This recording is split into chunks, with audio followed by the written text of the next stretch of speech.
Well, here we are again. I'm just gonna go ahead and address the elephant in the room. Do I need a haircut? Yes. Unfortunately, I do need to find a new hairdresser because the last time I went to one, he was this really tall, like blonde guy with a thick accent. And I was like, that's pretty cool. Where are you from? He said he was from Ukraine. That's awesome. And a couple minutes go by. And keep in mind, this is the holiday season, okay? I had good intentions. A couple minutes go by and I'm like, hey, so why don't you got plans to like visit your family for Christmas or something? Fly back and visit them? Then he just looks at me like, you fake. Safe to say, I've never felt more stupid in my life. And that was the most demeaning, demoralizing experience I've ever had. Until about a week ago. For this FaceTime, I'm just going to rant and talk at you. I don't want to hear you guys talk back. I don't want to hear it. I just need to get some things off my chest. Because as you can read by the title of this FaceTime, it's happened again. It's happened again. Another thing that I'm having an internal battle about. I'm fighting off my demons because I don't know, like I love to talk to you guys and tell you guys all my little secrets and all my stories. But the thing is in doing so, if I get in a relationship with someone and then they see that I yap to you guys all the time about how it goes, I feel like I'm biting my own tail and sniffing my own butt. Do y'all understand what I'm saying? I said no talking back. As you can probably gather, there is a dark and sinister reason for me to be in my car calling you right now. You know, a couple months ago, I made a video saying my first boyfriend. And it was a celebratory time. Most of my stories are heartbreaking and gut-wrenching. But that was a happy one. But, like all good things, they must come to an end. The thing is, I don't want to tell you guys everything about how it went and all this sort of stuff. Because I know you guys go yapping and blabbing behind my back. I know it. No talking back. I'm fully having a crash out because this relationship experience has taught me that I'm just not ready. I think I'm just not ready. I'm 24 years old. Most people have had like, hey, maybe one relationship by now. Some people have had none. And both are okay. So yes, the relationship I had ended. And was it my fault? Yeah, kinda. Also, to the one person that commented on the FaceTime where I introduced you guys to my whole new relationship, saying I give it 3 months. Fuck you. It was 3 months and a week. I'm not going to rehash the whole story, but in case some of you are new here, after I uploaded my first FaceTime saying, guys, being gay sucks, and that guy just absolutely clowned on me and made me feel worthless, I made a video about it and yapped to you all. And after that, a bunch of people were messaging me on Instagram. I had a bunch of baddies in my DMs. And there was one baddie that stuck out because he was so wholesome and sweet. I messaged him. We messaged each other back. We got each other. We were FaceTiming. I flew down to visit him, all this. It was going good. I think that video went up at the end of July. So him and I had been talking for about almost 2 months before I went and visited him for the first time in September. Okay, are you guys following? No talking back. The first trip we went on was absolutely magical. It was magical. I had so much fun. And the thing is that I don't regret any of the trips we went on. It was so much fun. Did I spend a lot of money? Yes. But I got to see so many things that I have always wanted to see. I've basically seen all of America, which is great because I don't ever have to go back there again. The thing is that after that whole being gay sucks espionage, that's not the right word. After that whole being gay sucks fiasco, and after that whole event where that guy who, might I add, he unblocked me on Instagram and I just saw his story and I clicked it and he's just happily still together and in love with that guy that he left me for, which is awesome. After that whole situation, I said to myself, I'm done! I'm done! I will just let love find me. I don't need to go out searching for it. Love will just find me. And then I uploaded that video and I had a bunch of baddies in my DMs. And what? You're trying to make me the bad guy, Chun-Li, because I had a bunch of baddies in my DMs. The thing is, I never had baddies anywhere near me. Besides my girls, of course, they're baddies. But no, boy baddies near me. So can you fault a guy that when he gets, some baddies in his DMs that he wants to message them? No. I'm answering for you because you're not allowed to talk. I'm trying to just sort of dissect this situation and understand what went wrong and what is wrong with me, actually. There's nothing that I despise more than when I hurt someone. I hate hurting people. But the thing is, that's sort of a vicious cycle because as a human, you're going to make mistakes and you're going to hurt people. But the thing is, hurt people hurt people. I think that I was just so swept up off my feet that when I messaged a super sweet, wholesome, funny, handsome guy, that I was like, oh my God, that last guy and the last guy and the last guy and the last guy, they weren't the one, but this is the one. So we went on this date and it was amazing. I was completely love struck. One of the first things that I did wrong was that on this first date, we went into it with the intention of, oh, we're just going to be boyfriends now. And it's going to be amazing. And that's going to be awesome. The thing is that we had only ever FaceTime before. We'd never met like in person. So going into a date, which I also met his family on the first date, which was a lot. It was like a week together. But it was fun. I love his family still. I love them all. They probably all hate me. Well, that's okay. It's okay. And I was completely love struck. I'd never had a man be so nurturing and caring for me. So then after the first date we went on, after our first trip was over, we FaceTimed the next day. He asked me to be his boyfriend. And I said, hell yeah, hell yeah. Without ever like really thinking into it, right? In hindsight, this was like my first actual relationship. I did kind of have a little thing with a guy, but that was like for a month. Not that this one was much longer. And I had so much fun, and I did love the time that we spent together. So I was like, if 2 and 2 is 4, then I'll just put a ring on it. Complete side note, some of you may have seen that I had something really weird going on with my eye the other day. And by other day, I mean for like a week. And no, it was not pink eye again. It was not pink eye again. It was something else. Something far more sinister. The doctor said it could have been my contacts or it could have been eye chlamydia. The test did come back negative, so I swear it was probably just the contacts and not eye chlamydia. What was I even talking to you guys about? Oh, right. My failed love life. After our first trip, we're in love. It's amazing. This is amazing. A month goes by, and then we plan another trip, and I go to Ohio and Nashville and Tennessee, which is Nashville.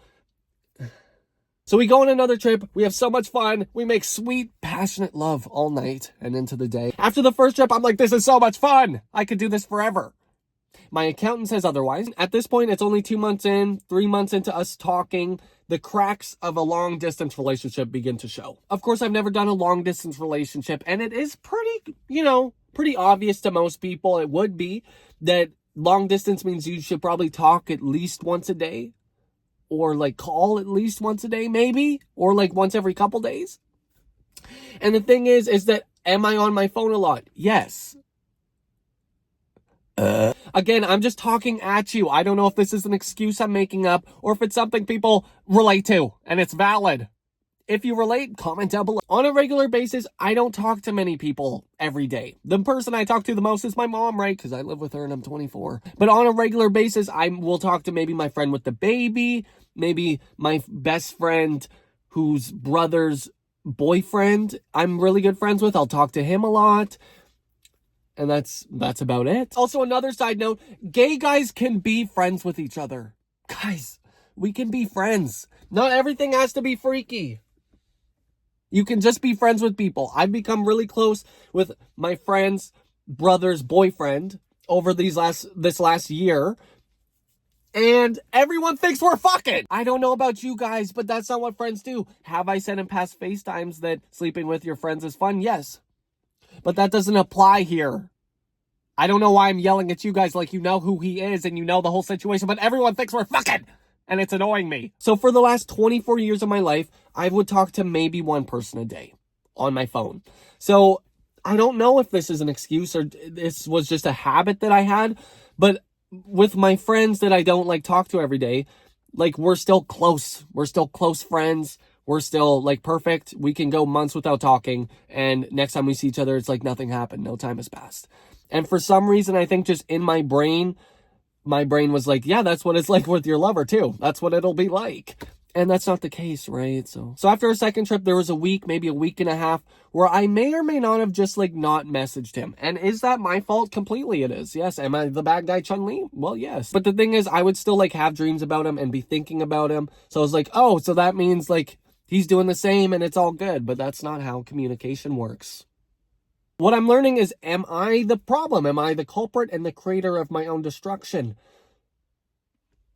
Most times, yes. So after that, like, week and a half of me forgetting to talk to him, to my lover, we had a FaceTime and he was like So do you want to do this? Like, do you like me kind of thing, right? Because I hadn't talked to him in a while, right? And we live thousands of kilometers away. And I said, yeah, I've been thinking about you every day and dreaming about you and all that, right? Class, you shall be seated, because the thing is, to communicate with someone, you need to communicate with them, if that sort of makes sense to you. And that is not what I was doing. So after that FaceTime and up until our next trip, we were talking all the time and things were good. Okay, things were good. Sort of. Now, a couple days before our last trip, we had a FaceTime together and things kind of got heated because, when you're on a trip and a vacation basically with someone, you're not going to talk about really like real life stuff too much. You're just going to talk about, oh, look at that building over there. How cool is that? And you're not going to be talking about like life and the future and actual like meaningful to a relationship things, right? So on this one FaceTime call, things got kind of heated because we realized that we may sit differently in our worldviews, if that makes sense. This is a hot take, but there's nothing wrong with having different perspectives on life. Sometimes, like, objectively, are they wrong? Yes. This conversation we had left me with a bitter taste in my mouth. Like, I didn't want to talk to him anymore, like, that night. I still wanted to, like, continue to talk to him, but I was like, I don't want to talk to you anymore. That's what I was thinking. Of course, I didn't say anything because I'm bad at communicating. So we ended that call on sort of a bad note. Now I'm hearing you, even though I said don't talk to me. Would I let one FaceTime call destroy an entire relationship? No, I'm not crazy. Not that crazy. But the way the call went kind of like knocked me out of like the honeymoon phase, if you will, and kind of put things into perspective for me, that like every time I've like hung out with him and stuff has been on a vacation. So we've never like had like a normal sort of like time together. We're like, oh, what if we live together sort of thing? Because we're like staying in a hotel or an Airbnb. And yes, that is kind of living together, but you're also on vacation. You're out doing things all the time. You're on vacation. So it's not quite like real life. And I realized that like I've been talking to him, but I don't really know like that much about him. Is that my fault for not asking? Absolutely. I feel like this call I might be being a little too honest because I feel just even saying this out loud, because I like to use you guys as my therapist, right? I am kind of hearing that I have like issues. Lots and lots of issues. Now just listen up. On a lot of our trips, we did have kind of deep conversations on the long drives because there was a lot of driving, which I'm very grateful for him for driving me around because I'm really scared of American drivers. When talks kind of get heated and I find that it's someone who doesn't agree with me, instead of like putting the energy into like sort of like meeting them or stuff like that, I kind of just like, I'm like, okay, yes. I just be like an active listener and listen because I know like what I'm going to say probably won't agree with them. And I just don't want to like start an argument or anything like that. I'm very like, I just don't want to. I'd rather just be chill and just be like, yeah, we can believe whatever we want and all this stuff and just kind of vibe out. But there are some things that I draw the line at. And when I was talking with him, there were some things where I was like, oh, okay, yes. But again, it's completely fine to believe whatever you want in a sense. But there were some things that I was like, okay, right. Yeah, right, but no. And that call we had kind of made me reflect on all of those sort of moments that we had. Not that they're like they were few and far between, but they still were there. And I was sort of just like looking at it from an outside perspective of like, okay, is this someone that I would potentially, who knows, guys, who knows? Maybe I'll be a dad one day. I think I'd make a great dad. But all those sort of bigger picture sort of ideas were forming in my mind. They were amalgamating. I don't know what that word means. I just heard it on my phone. Okay, guys, I'll just go ahead and say it. I'm woke. Okay, I'm woke. So... And not everyone is, especially in America. Now, this isn't an America-hating thing. I know there's lots of fun people down there. I met a bunch of them. The thing is, I grew up and I live in Canada. Things are a lot less skewed here. Your furthest right people here are probably still, like, left in America, if that makes sense to you guys, right? So there's a wider sort of gap in between, like, ideologies, blah, blah, blah. But I had a moment of realization where I was like, I don't want, like, politics to stop me from like being in love and stuff, but also like they will, right? Because I have things that I just stand on and I'm immovable and where I stand in that. And then like, if I'm with someone who is not there with me, like what would we tell our kids? Like that sort of thing. Do you know what I'm saying, guys? Am I crashing out? Comment down below. So anyways, we go on this last trip to Vegas, which he recorded for me. And the thing is like, On all of our last trips, I was like, oh, should I record and stuff? And he was like, are you going to record? I was like, no, because I don't want to seem exploitative.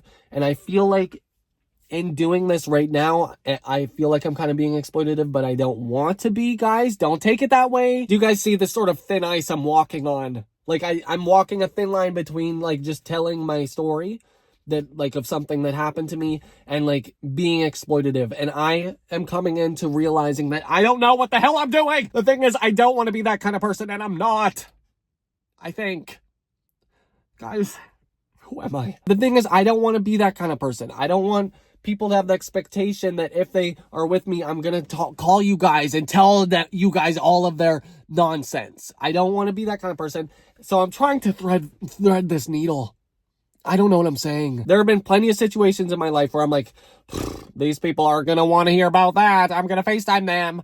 And I just thought about it more and I was like, that's really dark and sinister if I did that. You know, whether I talked about like growing up in a kind of broken home or both my brothers getting arrested. There's just some things that I don't think I need to tell you guys about. I have secrets. But this feels like one of those situations where we kind of ended on a we ended on a note, you know, and this is like, I don't want to go into too much detail about everything that happened, but I just want to give you guys the rough idea because I feel like I owe it to you guys and I do love you guys and gals and everyone in between, right? So anyway, so we went on this Vegas trip. It was so much fun, but I went into that trip with the idea and the thing of like, I'm going to actually like really test the waters and like have a full like present experience with this other person and see like if we truly are compatible, because I feel I don't want to waste his time. I don't really care about wasting my time. I got nothing but time. It may sound crazy and it may be crazy that this was all triggered from one like bad FaceTime call. But that FaceTime call really just put things into perspective for me. FaceTime can be very powerful. Right, guys? But on this trip, we had so much fun, as you guys can tell. Now, looking back, I will never watch that video again because it's heartbreaking. But if you guys want to check it out, you can. But as I said, on this trip, I wanted to be very present and just really take it all in and be like, is this someone that I could potentially like have a future with, kind of thing, type shit. There were a couple tense moments on that trip where I realized, like, even like I know the situation, like we're on vacation, driving around a lot, that sort of thing, but it was more like a deeper thing. What am I saying? Those couple moments kind of just shined a light on the whole. They shined a light on the cracks that was showing sort of the underbelly, if you will, of this relationship. Because the honeymoon phase, which was the crust, I'm going into sort of metaphor, the crust or honeymoon stage of this relationship was beginning to crack. And underneath, it was a 9.9 magnitude motherquake.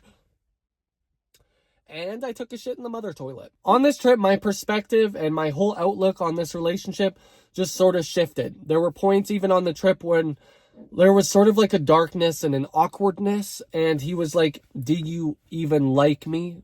Kind of thing. Like, do you see a future with me?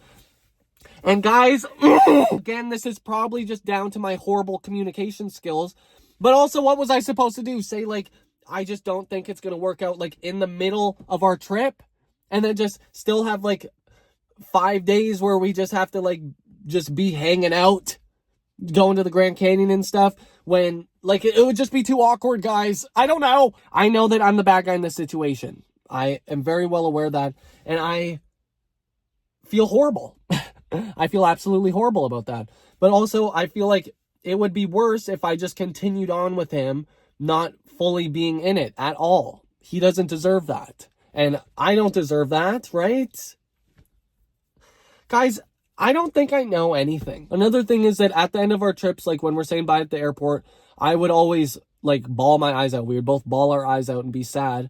And at the end of this one, I didn't. And I couldn't understand why. And I still don't think that I do. And that's just something that I'm just going to have to continue sort of uncovering about myself. How fun is growing and being a person? My hypothesis is, well, it could be taken as an excuse, but this is just sort of just how I feel and what I think is going on inside me. There has been a lot of like emotionally traumatic moments in my life, which who knows, maybe I'll tell you guys about. But when there's a situation like regarding my emotions, it is very easy for me to like make my mind up on them. For some reason, when I feel something about someone or something even, I can feel this way, and then if I sort of have perspective and realize that's not how I feel about it, my brain just immediately switches and I feel like this different way, this new way. Is this making sense? No. Now, that could be something that is just undiagnosed that I should probably talk to someone about, but it has led to sort of dark situations where if I'm feeling something about someone or something, and something happens where I don't see them in that light anymore, that part of my brain just immediately switches and shuts off, and then I just am okay feeling this other way. And like I had sort of a moment of like grieving and stuff, but my brain, I don't know. It's probably something undiagnosed, but I don't want to hear about it. No talking. Let me know if the AI overview can even understand or summarize this video, because it probably can't, because I don't even know what the hell I'm saying. I think what I'm trying to say is after that FaceTime call and my moments of realization, I realized that this feeling was actually this feeling. And so then I just like switched over. Very like Trisha Paytas, like circa 2015. After that trip, we were like messaging sort of less and less, and things were just kind of like fizzling. And then we were like, okay, we gotta FaceTime. We got a FaceTime call. And well, he kind of said that, right? I was like kind of just okay with whatever happened. And so we had a FaceTime call, and I told him all this. I told him about the situation, how I was feeling, and that the thing that I thought I was feeling for him isn't what I was feeling. It was just sort of wrapped around and a really sweet guy and all that, but it's just not how it was. But as Selena Gomez said, the heart wants what it wants. And, you know, there are some things that I hold very close to my heart, that if there are situations where like you don't agree with it or something, and I know like he's been doing changing and stuff, but I don't know, guys. I don't know. There are just some things that I just, like, I draw the line at, and call me woke. That was definitely the hardest call I've ever had with someone, having to I just wanted to go in and just be completely honest, because especially with my poor communication skills, I feel like being honest is the only thing I could do. I just kind of told him exactly how I was feeling, and I don't think he, like, really, it wasn't well received. Like, he didn't get mad at me or anything, but he was just kind of confused, which I don't blame him at all for, because my poor communication skills. I should have told him beforehand about, again, these grievances that I was having, and this could have all just ended like a lot smoother, but that's not what I did, and I've learned from that. Hopefully. But again, 2 days before a trip that we had already paid for, like thousands of dollars, was I supposed to say, hey, I don't want to go on this trip? I don't, like, what was I supposed to do? And then on the trip, was I supposed to say it? Like, there was no good time. Another big thing was that we didn't just live in the same country, like a couple hours away. We lived thousands of kilometers away, each in our own country. So just looking into the future, the only way to get around that and have like an actual life together and not just spend a couple months down there, and like never have stability, one of us would have to move somewhere. And I don't think it'd be fair to him to move up here. Also, he thinks it's too cold up here, which, guys, it's not that cold. And I'm absolutely not moving to the States. You know, again, no hate, but I can't leave my friend and her baby. That baby needs a gunkle. So I just let it all out. And after that call, there was like, you know, there was quiet on the Western Front, if you will. There's kind of talks about us still maybe being friends and all that, but I don't know how that would even pan out, because I know like there are people that I'm friends sort of with, that I've slept with and like had sort of relations with, and it's just not fun. It's not easy, especially like those feelings don't just go away after a day. There was a moment maybe 5 days or a week after we had that call, and I said, like, no bueno, that, okay, guys, this is going to seem really bad. But I was staying at my friend's house in the city, okay? Again, gay people can just be friends, okay? Again, this is going to seem very weird and strange, but him and I were on Grindr. Again, I don't want y'all to say anything at this point. him and I, we downloaded Grindr. This is going to seem really weird. For some reason, him and I just became very obsessed with chess. We were playing chess every day for like 8 hours. We just watched the Queen's Gambit and we would like play chess. And then we would like take a pill before bed and like play it on the ceiling. What does this have to do with Grindr? Well, on Grindr, we may or may not have been messaging everyone in the city asking if they wanted to play chess. Does that seem weird? Yes. The thing is, no one was answering because they just saw a blank profile asking everyone if they wanted to play chess. So did I put a sort of suggestive, sexy photo of myself? I was just in shorts and like looking sexy as my profile picture. Yes. And you know what? It did turn out to be a very wholesome experience because my friend and I, we were messaging everyone. Finally, someone answered and they were like, yeah, I'd be down to play chess. I play chess all the time. And he like played a round of chess with us, beat our asses. There was nothing freaky. It was just like a very wholesome moment and made me proud to be gay. So Trent, if you're out there, you're an amazing chess player. And thank you for just playing chess with us. I swear, guys, we just played chess. Ask Trent. Ask him. But the sort of sinister aspect of that was that on Grindr, of course, you can just move your location anywhere. So did my ex-lover move his location and see me on Grindr? Yes, he did. Yes, he did. Did he message me about it?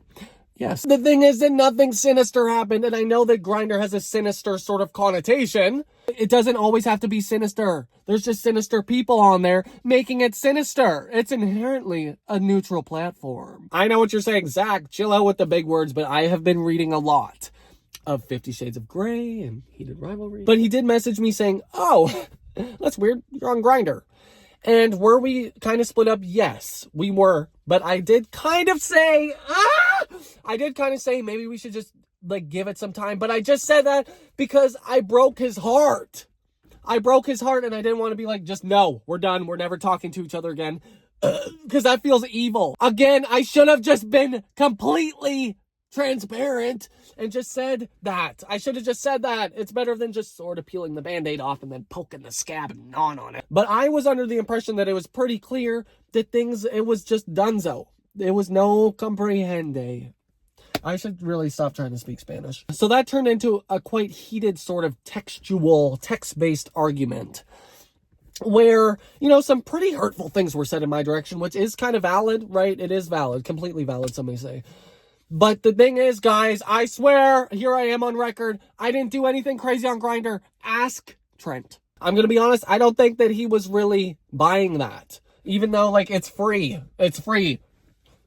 Big summer blowout. Again, that is completely valid. But the things he said to me were quite hurtful. And I was already in a place where I was like, things are kind of donezo.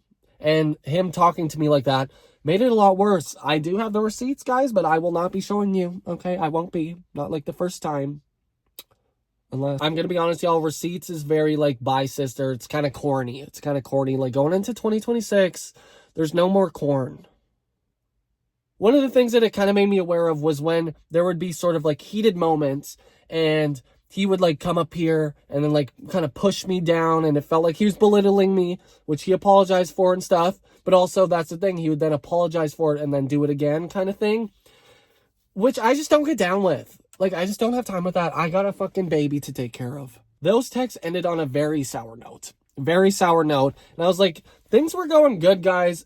Did I screw up by making a Grindr account and playing chess with someone on Grindr? Yes. But also, like, guys, that doesn't mean I was hooking up. I'm very public about the fact that I don't like hooking up because my body's a temple.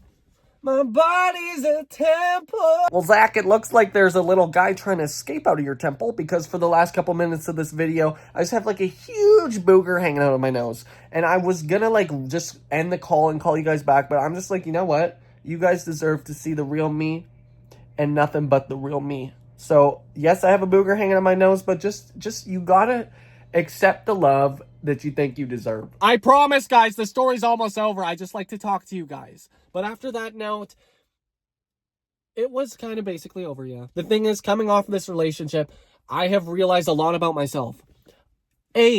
Probably most definitely just not ready at all for a relationship, which is okay.